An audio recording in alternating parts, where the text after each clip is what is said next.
금 하면 보통 뭘 떠올리시나요? 아마 대표적인 안전자산이라는 이미지가 강하죠. 자, 오늘은 바로 금을 세계에서 가장 많이 캐내는 기업, 뉴몬트 코퍼레이션에 대해 한번 파헤쳐보려고 합니다. 이 금의 제왕이라는 별명을 가진 회사가 과연 우리 투자 포트폴리오에도 진짜 황금알을 낳아줄 수 있을지 지금부터 같이 한번 따져보시죠. 네, 오늘 우리가 던져야 할 핵심 질문은 바로 이겁니다. 세계 1위 금광조라는 타이틀, 과연 이게 우리 투자자들한테도 정말 황금 같은 기회가 될 수 있을까요? 오늘 분석은 크게 5부분으로 나눠서 진행할 겁니다.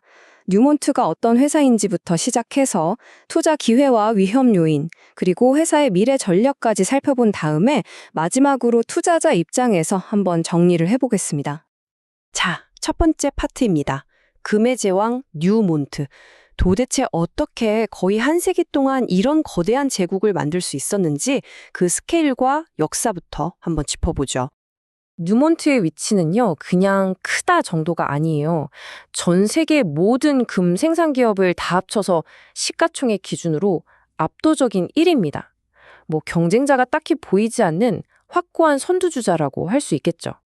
그리고 뉴몬트를 이야기할 때 절대 빼놓을 수 없는 아주 중요한 특징이 있는데요. 바로 S&P 500 지수에 포함된 유일한 금광기업이라는 점입니다. 이게 왜 중요하냐면요. 금에 투자하고 싶은데 직접 금을 살 수 없는 대규모 펀드나 기관들 있죠. 그 돈이 자연스럽게 뉴몬트로 쏠릴 수밖에 없다는 뜻이거든요. 뉴몬트가 처음부터 이렇게 거대했던 건 아니에요. 보면 1921년에 투자회사로 시작해서 60년대 네바다에서 엄청난 금광을 발견하면서 금에 올인하게 됩니다. 그리고 최근에는 더 공격적으로 2019년에 골드코프, 또 2023년에는 뉴크레스트 같은 굵직한 기업들을 인수합병하면서 그냥 몸집만 불린 게 아니라 시대에 맞춰서 계속 진화해 온 거죠. 자, 그럼 이렇게 거대한 기업, 투자자들은 도대체 어떤 점을 보고 매력을 느끼는 걸까요? 지금부터 뉴몬트에 대해 긍정적으로 보는 이른바 강세론의 핵심 근거들을 하나씩 뜯어보겠습니다. 이런 생각 하실 수 있어요. 아니, 금에 투자할 거면 그냥 금을 사면 되지. 왜 굳이 뉴몬트 주식을 사? 바로 이 표에 답이 있습니다. 보세요. 실물금은 그냥 가지고만 있는 거죠. 수익이 없어요. 하지만 뉴몬트 주식은 배당금을 주고요. 금값이 오를 때 수익률이 훨씬 더 커질 수 있는 잠재력이 있습니다. 게다가 회사는 계속 성장하죠. 이걸 좀 더 구체적으로 보면요. 투자 매력이 확 드러납니다. 첫째, 레버리지 효과. 이게 뭐냐면 금값이 10% 오를 때 뉴몬트의 이익은 20%, 많게는 30%까지 뛸 수 있다는 거예요. 수익이 증폭되는 거죠. 그리고 꾸준히 배당금도 주고요. 아까 말한 S&P 500 편입 덕에 기관들 돈도 들어오고 또 인플레이션이나 경기 침체기에는 포트폴리오를 지켜주는 보험, 즉 해지 역할도 하고요. 최근에는 구리 비중도 늘리고 있어서 이것도 하나의 투자 포인트가 되고 있습니다. 하지만요, 빛이 있으면 그림자도 있는 법이죠. 모든 투자에는 리스크가 따릅니다. 지금부터는 우리가 반드시 짚고 넘어가야 할 뉴몬트의 약점, 그러니까 주요 리스크들을 한번 살펴보겠습니다. 이 리스크를 제대로 이해하려면 먼저 ASIC라는 개념을 알아야 해요. All in Sustaining Cost, 우리말로는 총 유지 비용인데요. 쉽게 말해서 금 1온스를 캐는데 들어가는 모든 비용을 다 합친 거예요. 채굴비, 가공비, 인건비, 세금까지 전부요. 이 비용 관리가 얼마나 중요한지 아시겠죠? 바로 이 그림이 뉴몬트가 매일같이 씨름하는 문제를 딱 보여줍니다. 자, 금값이 올라서 잠재적 수익이 늘어나는 건 좋은데 만약에 그걸 캐는 비용, 즉 AISC가 더 가파르게 올라버리면 어떻게 될까요?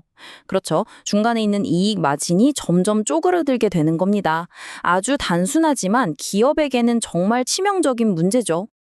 그래서 핵심 리스크를 4가지로 정리해 볼 수 있습니다. 첫째는 당연히 금 가격 변동성이죠. 금값이 떨어지면 매출에 바로 타격이 오니까요. 둘째는 비용 인플레이션, 그러니까 연료비, 인건비 같은 AISC가 계속 오르는 거고요. 셋째는 광산 사고나 파업 같은 운영상의 위험. 마지막으로 넷째는 뉴몬트가 사업하는 여러 나라의 정치적인 불안정성 같은 것들입니다. 갑자기 세금을 올린다거나 할 수 있으니까요.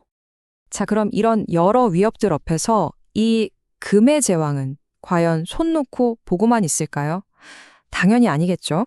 지금부터 뉴먼트가 미래를 위해 어떤 방어 전략을 짜고 있는지 한번 들여다보겠습니다. 뉴몬트의 전략은 크게 세 가지로 요약할 수 있어요.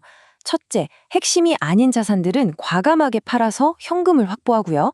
둘째, 앞으로 AI나 전기차 시대의 수요가 폭발할 구리 생산에 더 집중하는 겁니다. 그리고 마지막으로 스마트 마이닝이라고 해서 자동화 기술 같은 걸 도입해서 안전은 높이고 비용은 낮추겠다는 계획이죠.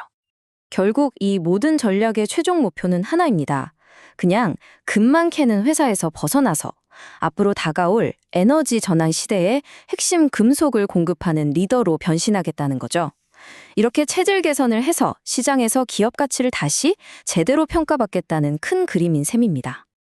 자, 지금까지 뉴먼트의 밝은 면과 어두운 면, 그러니까 강세론과 약세론을 모두 들어봤습니다. 이제 이걸 투자자의 저울 위에 올려놓고 한번 무게를 재볼 시간입니다. 이렇게 표로 정리하니까 한눈에 들어오죠? 왼쪽은 황금 같은 기회, 즉 강세론입니다. 금값 상승에 대한 레버리지 효과, 꾸준한 배당, S&P 500 지위, 그리고 굴이라는 성장 동력까지. 반면 오른쪽은 그림자 속 위협, 약세론이죠. 금값 하락의 위험, 계속 오르는 비용 문제, 그리고 언제 터질지 모르는 운영 리스크나 지정학적 리스크. 결국 이 저울의 어느 쪽으로 더 기우느냐가 투자 결정을 좌우하게 될 겁니다. 최고의 투자는 올바른 시기에 올바른 사업을 하는 최고의 기업에 하는 것이다 라는 말이 있죠. 결국 이 말이 우리가 내려야 할 결론의 핵심을 찌릅니다. 과연 지금이 뉴먼트에게 올바른 시기일까요? 그리고 뉴먼트가 하는 사업이 올바른 사업일까요? 자, 결론입니다. 더 큰 보상을 얻을 수 있다는 약속, 하지만 그만큼의 변동성과 위험도 감수해야 하는 상황. 이 뉴먼트라는 거대한 왕국을 과연 여러분의 포트폴리오에 편입시킬 자격이 있다고 보시나요? 이 질문에 대한 답은 결국 여러분 각자의 투자 전략과 시장을 보는 눈에 달려 있을 겁니다. 오늘 분석이 그 결정을 내리시는데 조금이나마 도움이 되었으면 좋겠습니다.